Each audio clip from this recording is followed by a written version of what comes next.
प्यारे बच्चों, good morning. आज का हमारा विषय है नैतिक शिक्षा। नैतिक शिक्षा के अंतर्गत आज हम पार्ट 1 का रिवीजन करेंगे। पार्ट 1 का नाम है बुद्धिमान बेटा, क्योंकि हमें परीक्षा की तैयारी करनी है, इसीलिए पार्ट 1 बुद्धिमान बेटा। एक राजा था, राजा के 2 बेटे थे। एक दिन राजा ने दोनों बेटे को एक एक स्वर्ण मुद्रा देकर कहा, जाओ बाजार से ऐसी चीज खरीद के लाना जिससे पूरा कमरा भर जाए। पहले बड़ा बेटा गया, लेकिन उसे कोई ऐसी चीज नहीं दिखी जिससे पूरा कमरा भर जाए, और उसने भूसा खरीद के ला लिया। राजा ने देखा, बड़े बेटे की समझ पर राजा को दुख हुआ कि बड़ा बेटा बुद्धिमान नहीं है। फिर छोटे बेटे की बारी आई। छोटे बेटे ने बाजार गया और वहां से उन्होंने एक दीपक खरीद के लाया और घर में जला दिया। राजा ने देखा, प्रकाश से पूरा कमरा भर गया। राजा खुश हो गया और उन्होंने अपने छोटे बेटे को राज्य का उत्तराधिकारी बना दिया और स्वयं तपस्या करने के लिए जंगल चले गए। अब हम इस पाठ के प्रश्न के उत्तर को अभ्यास करेंगे। पहला अभ्यास है, सही उत्तर पर सही का निशान लगाइए या चिन्ह लगाइए। पहला है, राजा के कितने बेटे थे? राजा के कितने बेटे थे? 1, 2, 3 या 4? राजा के 2 बेटे थे। हम 2 पर सही का चिन्ह लगाएंगे। दूसरा है, बड़ा बेटा बाजार से क्या खरीद कर लाया? बड़ा बेटा बाजार से क्या खरीद के लाया? पहला है मोमबत्ती, दूसरा है दीपक, तीसरा है भूसा, चौथा है कुछ नहीं। क्या लाया? भूसा। भूसे पे सही का चिन्ह लगाएंगे। तीसरा है, राज्य का उत्तराधिकारी राजा ने किसे बनाया? छोटे बेटे को, बड़े बेटे को, या दोनों को, या किसी को नहीं? किसे बनाया? छोटे बेटे को। छोटे बेटे पर सही का चिन्ह लगाएंगे। दूसरा अभ्यास है, रिक्त स्थानों की पूर्ति कीजिए। कुछ रिक्त स्थान दिए हैं, खाली स्थान, इनको हमें भरना है। पहला है, इस मुद्रा से ऐसी चीज खरीद कर लानी है जिससे पूरा खाली स्थान में क्या है? कमरा भर जाए। दूसरा है, राजा को बड़े लड़के की समझ देखकर बड़ी खाली स्थान हुई। खाली स्थान में क्या आएगा? निराशा हुई।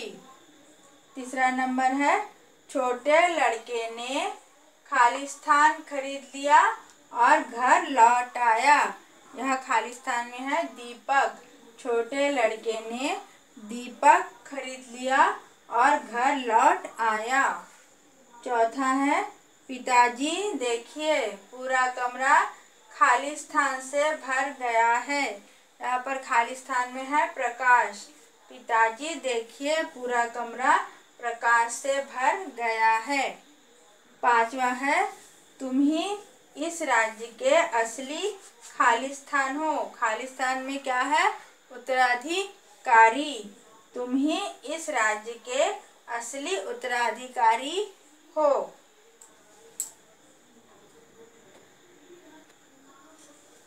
तीसरा अभ्यास है, सही कथन के सामने सही तथा गलत कथन के सामने गलत का चिन्ह लगाइए। पहला है, राजा ने अपने दोनों बेटे को एक एक स्वर्ण मुद्रा दी। सही है या गलत? सही। दूसरा है, बड़े लड़के ने भूसा खरीदा। बड़े लड़के ने भूसा खरीदा। सही कि गलत? सही। तीसरा है, राजा बड़े लड़के की समझ पर बहुत खुश हुआ। सही या गलत? राजा बड़े लड़के की समझ पर निराशा हुआ, दुखी हुआ। यहाँ गलत आएगा, गलत का चिन्ह लगेगा। घ है राजा ने देखा कमरा प्रकाश से भर गया था। सही या गलत? सही।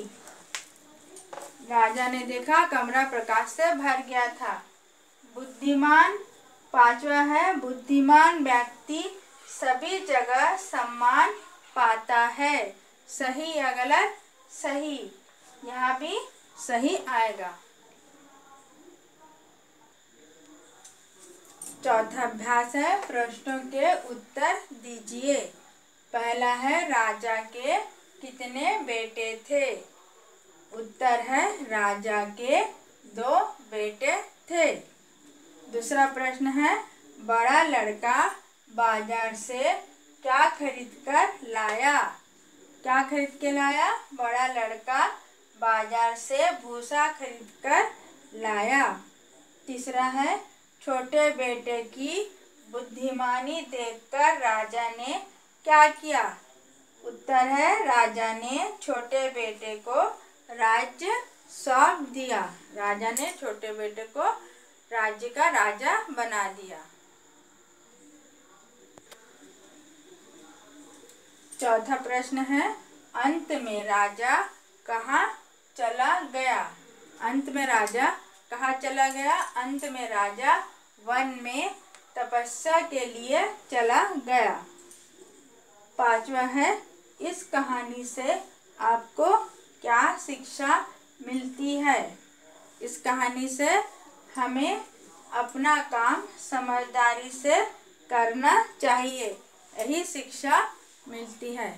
बच्चों, इस पाठ को पूरा अच्छे से आप अभ्यास करेंगे और परीक्षा के लिए तैयारी करेंगे। आज का पाठ यही समाप्त होता है।